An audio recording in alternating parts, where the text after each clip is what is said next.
পর্দা আসলে কি?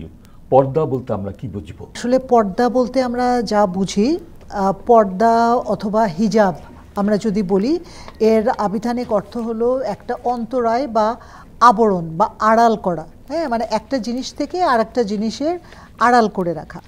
তো আমরা এই যে পর্দা বলছি, এই পর্দা শুধু বাহ্যিক যে পোশাক আশাক সেটাই নয়, এটার বিভিন্ন ধরনের পর্দা আছে। যদি আমরা বলি যে আমাদের চোখের পর্দা, আমাদের জিহ্বার পর্দা, আমরা বলতে পারি আমরা দেহের যে আবরণ সেই পর্দা। আল্লাহ কিন্তু সূরা আরাফের ২৬ নম্বর আয়াতে একেবারে পরিষ্কার করে বলে দিলেন যে হে আদম সন্তান, তোমাদের জন্য পোশাক পরিচ্ছদ দিয়েছি যাতে করে তোমরা লজ্জাস্থান আবৃত করতে পারো এবং তোমাদের সৌন্দর্য বর্ধন করতে পারো। আর তাকওয়ার পোশাকই হচ্ছে শ্রেষ্ঠ পোশাক।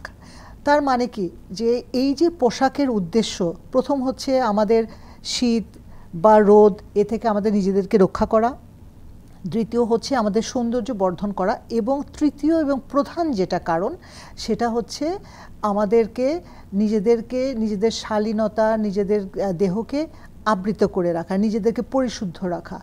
হ্যাঁ, এবং এই যে পোশাকের বিধান, আল্লাহ তাআলা কিন্তু কি বললেন কোরআনে, হে আদম সন্তান। তার মানে এই পোশাকের বিধান শুধু মুসলমানদের জন্য নয়, অমুসলিম সমাজেও, মানে পুরো মানব জাতির জন্যই আল্লাহ পোশাকের বিধান দিলেন, যাতে করে যে কোনো ধরনের সামাজিক এই যে পোশাকের অপ্রতুলতা যেন একটা সমাজকে ধ্বংস করে না দেয়, সামাজিক যেন কোনো রকমের সমস্যা না হয় সেটা রক্ষা করা, নিরাপত্তা বিধান করা।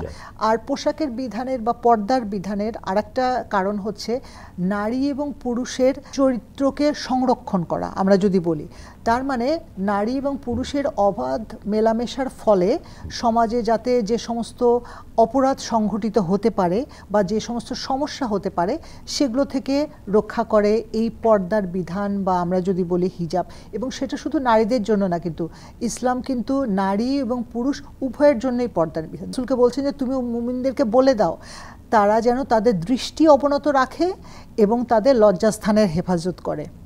তারপর ৩১ নম্বর আয়াতে কিন্তু ঈমানদার নারীগণকে বলা হচ্ছে যে দৃষ্টি অবনত রাখবে, লজ্জাস্থানের হেফাজত করবে, এবং তারা তাদের মাথার যে কাপড় আছে সেটা দিয়ে ঘাড় এবং বুকের উপরটা ঢেকে রাখবে, পুরো শরীরটা আচ্ছাদন করে।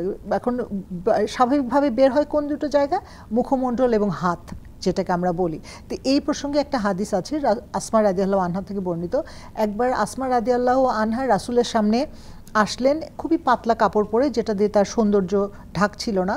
রাসূল রাগ করে মুখ ফিরিয়ে নিলেন এবং বললেন যে তুমি ঠিকভাবে কাপড় পরে আসো। এবং তিনি বললেন যে প্রাপ্তবয়স্ক নারীদের দুটি অংশ ছাড়া আর কোনো কিছু দেখানো যাবে না, মানে যাতে প্রদর্শিত না হয়। তাই বলে তিনি মুখমণ্ডল এবং হাতের কবজি থেকে যে হাতের যে অংশটা সেটা দেখালেন। তার মানে কি, যে পোশাক শালীনতা, এবং মুমিনরা নারী পুরুষ উভয় তো দৃষ্টি সংযত রাখবেই, কিন্তু তারপরেও বাহ্যিক যে পর্দা, বাহ্যিক যে পোশাক আশাক সেটাও শালীন হতে হবে, যেন দৃষ্টিকটু না হয় এই ব্যাপারটা। এই যে আপনি যে সূরা আরাফের ২৬ নম্বর আয়াতের কথা বললেন, এখানে আল্লাহ রাব্বুল আলামিন বলেই দিচ্ছেন যে তাকওয়ার পোশাক হচ্ছে সর্বোত্তম, কিন্তু কোরআনে কোথাও বলা হয়নি যে তাকওয়ার পোশাকের মধ্যে কি কি অন্তর্ভুক্ত থাকবে। এটা আমরা হাদিস থেকে পাই।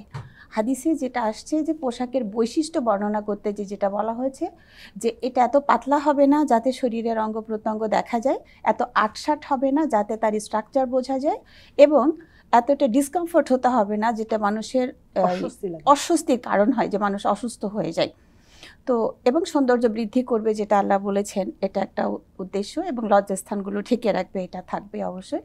তো এদিক থেকে যদি আমরা দেখি তাহলে পর্দা একটা জিনিস আর পোশাক হচ্ছে আরেকটা জিনিস। পোশাক সবার জন্য সমানভাবে প্রযোজ্য যদি তারা মানুষের অন্তর্ভুক্ত হয়, আদম সন্তানদের অন্তর্ভুক্ত হন। আরেকটা কথা আবার বলেছেন যে পর্দা হচ্ছে আড়াল, যেটা এখানে সূরা আহজাবের ৫৩ নম্বর আয়াত আল্লাহ রাব্বুল আলামিন যেটা বলেছেন যে তোমরা যখন মুমিন পুরুষদেরকে বলা হচ্ছে, তোমরা যখন উম্মুল মুমিনিনদের ঘরে যাবে, তাদের কাছ থেকে কোনো কিছু চাইবে, তখন পর্দার আড়াল থেকে চাইবে। এবং এটার পারপাস আল্লাহ বলে দিচ্ছেন কি, এটা তোমাদের অন্তরের জন্য এবং তাদের অন্তরের জন্য পবিত্রতা রক্ষা করার অন্যতম উপায়। সুবহানাল্লাহ। তাহলে আমরা যদি আমাদের অন্তরকে পবিত্র রাখতে চাই, যে রাসূলুল্লাহ সাল্লাল্লাহু আলাইহি সাল্লাম ছিলেন সর্বশ্রেষ্ঠ মানুষ এবং তার সময়ে যারা ছিলেন তারা মানুষদের মধ্যে ছিলেন সর্বশ্রেষ্ঠ।